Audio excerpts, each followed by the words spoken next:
Hi everybody, this is Kefren, your favorite French Canadian. Today I'm gonna do an update of my guide of Squad. I think my last guide was like 5 years ago, so a lot of stuff changed in this game. So we're gonna start with the parameter for Windows, and after that we're gonna go inside of the game. So the first thing that you need to look at is your game mode. In my previous guide, like on any game, I think last year, game mode, I was recommending it to put this one at off, but now for the past 8 months game mode is really good, so I really recommend to use the game mode at on Windows 10 or 11. It will help for stuttering, and it will help also for your resources. For the Xbox Game Bar, it's still trash, so make sure this one is disabled, and make sure that your capture background recording is at off and your recorded audio is at off. Another thing that I recommend, if you have an NVIDIA card, Series 1000 or more recent, search for graphics setting and make sure that your hardware accelerated GPU scheduling is at on. You will need to restart your computer to make sure this one is applied. And it will help with bottleneck with entry-level card like the 1050, 1050 Ti, 1060, 2060. So you can expect a nice 3 to 5% boost in your FPS. Another thing that I recommend is make sure that you update your drivers. So if you have an AMD card, go on the AMD website, NVIDIA, or even Intel if you're using the iGPU on your CPU. Super important to have the latest driver. If you have technology like super resolution for Radeon or NIS for NVIDIA, the image scaling, it can also help you a lot for Squad. You just enable it. I have dedicated video on that explaining how to use it and what it's doing, but I will just explain you like very quickly. So for example, I'm using a 2K monitor. I'm gonna enable this. Inside of the game, you downscale your resolution at, for example, 1080p. You just put the resolution of the game at 1080p. And the image scaling will upscale the game back at 2K, and you can expect normally a 15 to 20% boost in your FPS. You're gonna lose a little bit of quality, but it can help a lot for people who are struggling with their FPS. So you can pretty much do the same thing on NVIDIA, and it's pretty much also the same image quality for the same resolution.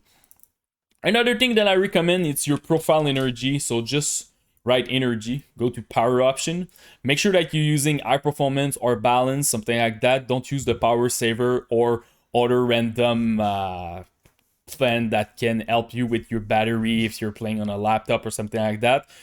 People who's playing on the desktop computer, normally you should just have like balance or high performance, so just use them and make sure that they are checked. One more thing before going inside of the game, make sure that if you want to overclock your CPU, GPU, have two dedicated guide. It can help you with like 2 to 10% in your FPS, really depend on your thermals, type of component that you're using. It can help you a lot. So now let's go inside of the game. So now inside of the game, the first parameter that you need to look at is the game, the field of view, as you can see here. I really recommend to start at 90. 90 is not that bad, but if you go too crazy with the field of view at something like 120, you will see a lot further in front of you, and it will take a lot of resources to run the field of view at 120. So just do some testing first. Start with 90, do the recommendation that I will tell you for the graphic and the audio, and if you have a lot of FPS, everything runs fine, now you can touch your FOV. After that, for the graphic, let's go back at the top. First of all, the window mode, super important to play full screen. And also, if you want to use the Radeon image scaler, you will need to play full screen. So, super important to use that. Resolution, play native if you don't use any image scaler. If you want to use an image scaler, this is where you will lower your resolution, and your image scaler will scale it back to your native. After that, for the resolution scale, I recommend to go with 100. Don't go too crazy. If you go higher, you will lose a lot of FPS, and don't decrease too much. Like the minimum that you should play, it's 90. After that, the game feels very blurry, and you will even see some artifacts, so don't go too crazy with that, but try to stay at 100. For the max FPS, in this game, I recommend to lock your FPS with your amount of hertz on your monitor. For me, it's 170. I just want to make sure that I'm staying in my FreeSync range, so that's why I'm locking it at 168. But the thing is, sometimes you will look at some plays and you can run like 200 FPS and you will just turn around and you will lose right away like 70 FPS, and if you don't have that amount of hertz on your monitor, it's not worth it to just run it at 200. So just lock your FPS with the amount of hertz that you have. So for an example, if you have a 144 hertz monitor, just go with 144 FPS here. I don't recommend to use Vsync on my computer. Anyway, I'm using FreeSync, so if you have FreeSync, G-Sync using it. If you don't like tearing and you don't have those technology, you can't activate your Vsync, but you will add input lag if you're using it. For the graphic quality, I just recommend to use custom because we're gonna custom everything here. First of all, the anti-aliasing, this one is a bit surprising because of on any first-person shooter that I'm playing, I never use anti-aliasing. I feel like the game is blurry, the image is not clear, but in this game, no anti-aliasing, you see a lot of noise in your image, so that's why I'm recommending to using it. Go with medium and use something like 8 sample. You can also use low, just do some tests and compare it. For me, even low, I'm seeing too much noise in my image, so too much distraction, so that's why I recommend to go with medium.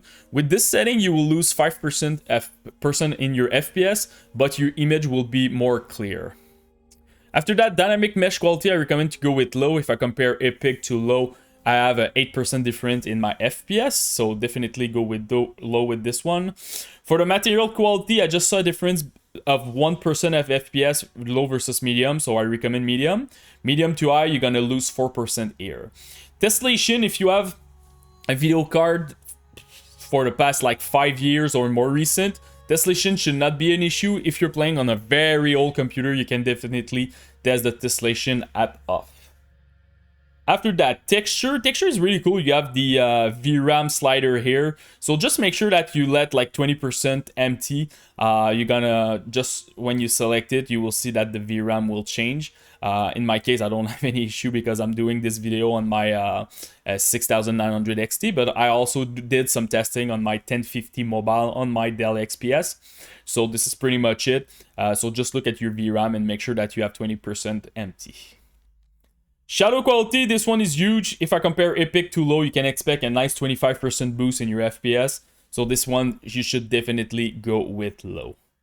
Ambient occlusion, I recommend also low. You can expect a nice 12 to 15% boost. But if you feel like your image look too flat, go with medium. You're gonna lose 2 to 3% in your FPS, but it will be better for your image quality.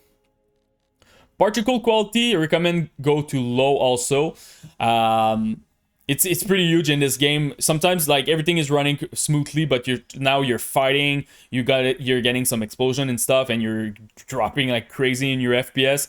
Particles quality will for sure gonna stabilize your FPS when you're fighting, so that's why I recommend low. Those parameters are more like for pure FPS and pure visibility. If you want some immersion, for sure you're gonna have to put a little bit more on those parameters to have a better immersion when you're playing this game.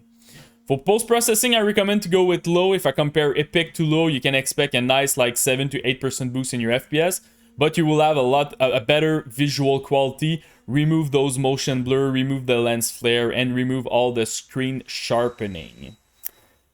At the end, color grading, this will not affect necessarily your FPS, and it really depend on your monitor and what kind of setting that you're using it. If you feel like your game is too dark, just put some brightness a little bit. If you feel like your game is too gray and you're having issue to see enemy, you can add a little bit of saturation, but it really depends on your color grading on your monitor and also what you change on your GPU parameter, your drivers.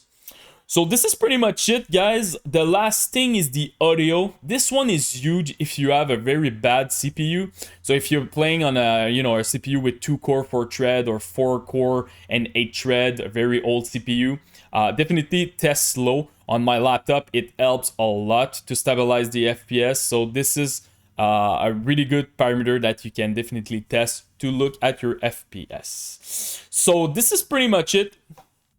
If you have any questions, just comment in the YouTube section, post me your rig, CPU, GPU, and RAM. I will try to help you the best that I can. And don't forget to subscribe to the channel. Peace.